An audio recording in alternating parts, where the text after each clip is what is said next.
the majority of my conversations about founder stories, and you weren't a founder of Renewtrak, but as we looked into this and we talked about your journey and your experience, it's very much like founding a business. And so if you can help us sort of set the background on what happened in those first 5 or 6 years before you joined, and what was the situation like when you came on board as CEO?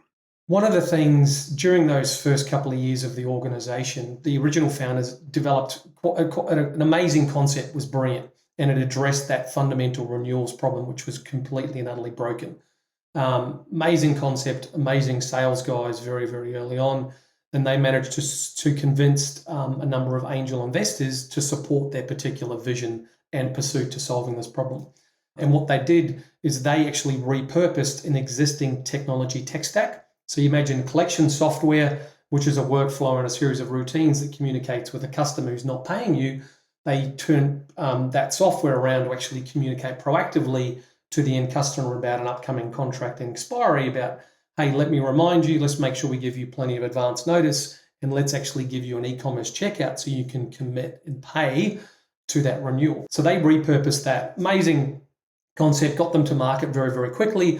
And since they were such good salespeople, they managed to get 2 early customers on the hook and start proving that. I think that's where it started to get really complex, though. A lot of technology vendors are constrained by their own data. And the reason they're constrained by their own data is a lot of them, to scale, actually engage third-party channels. And when they do that, that third-party channel starts to obfuscate who is the end customer, how do we get them, product and pricing is slightly obfuscated. And so we had to solve the data issues between the tech vendor, their sales channel, and the third-party sales channel and their customer about how do we communicate with that customer on time, regularly, and proactively.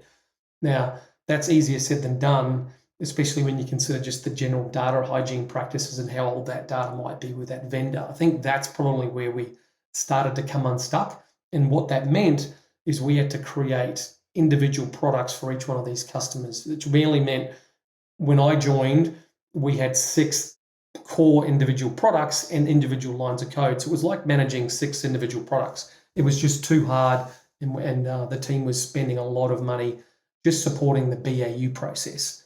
But what I personally loved about the business is it was solving a problem that I'd experienced in Afterpay when we hadn't been notified about a renewal, and the vendor shuts off our platform, and I get woken up at 3 a.m. on a Sunday morning, and our customers are screaming at me saying, hey, we can't transact, what's happening? And we set about our dev team to investigate what happens. 4 hours later, we find out actually the vendor shut down this key piece of software to run our tool. That frustrated me enough to actually invest my own money in the company behind the idea and concept. And that's how I got involved.